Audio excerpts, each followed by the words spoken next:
He got Marcia Griffiths on mic check. I prayed for love and then came you. That's right. Now I know exactly what to do. You know, Marcia, let me tell you this. As a little boy, I've always had a crush on Marcia Griffiths, but I gotta say big up to my brother's best friend, Errol, who actually is married to your sister. And you know, as we look back on your career, Marcia, it's 49 years, longevity, and you know, 1964 till now. I will never forget that moment and that morning when I walked on stage. One skinny little girl, 99 pounds, at age 10. Yeah. Well, actually, my birthday was going to be in November. So I was just a little girl still going to school. My father was there. And I walked on stage that morning, Carib Theatre, Easter Monday morning with Byron, singing No Time to Lose. Wow. Wow. Well, so that was the beginning, you know? Wow. You know, again, I'm going to stick with this 49 years. What was it like working over this long period of time? You're going to tell us about the relationship between you and Judy and Rita Marley. I mean, three great people in a group. Any ego? I mean, what was it like? No, you know what?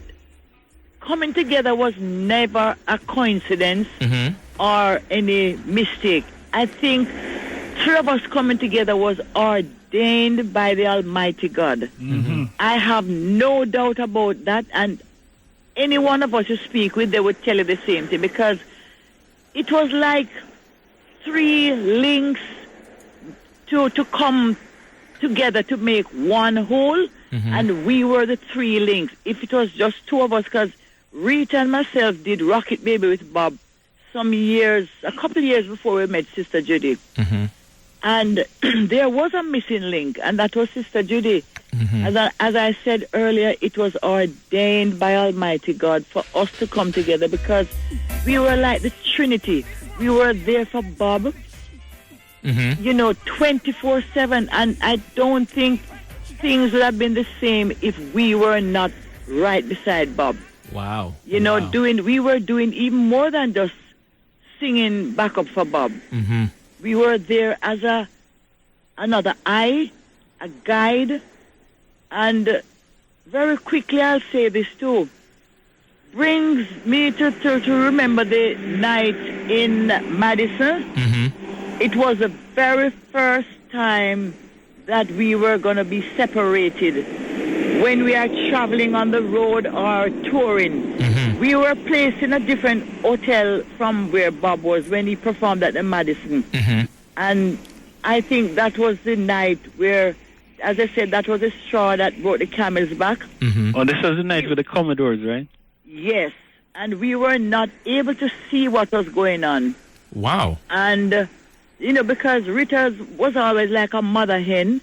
You know, she sees everyone that come up in his room, or she would maybe be able to see what's going on. And I was always there. I always had visions that Neville, Garrick, Bob, everybody would get up and ask me what I dreamt last night, because it was like we were all there for different purpose. It was a more spiritual than anything else. Everywhere in the world, when you talk of reggae music, there's this one name that comes out of Jamaica that echoes so loud around the world. The legendary, the icon, Mr. Robert Nesta Marley, OM. You have the privilege. You worked with Bob. What was Bob like? Well, I don't think I can think of a adjective right now to describe that man.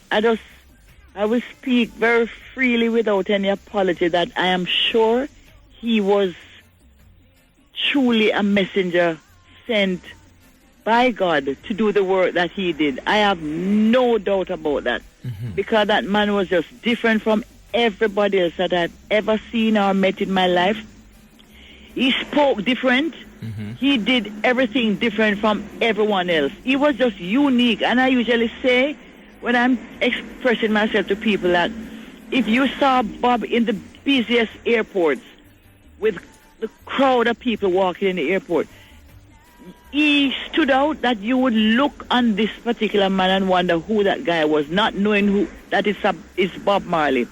He was just really unique. He was different. Very, very different, huh? And inside, he was a person that used to put out like a tough side, but inside, within, he was the most humble, gentle, and softest person. Wow. You know? BREADMAN, make myself your life is not a dead man.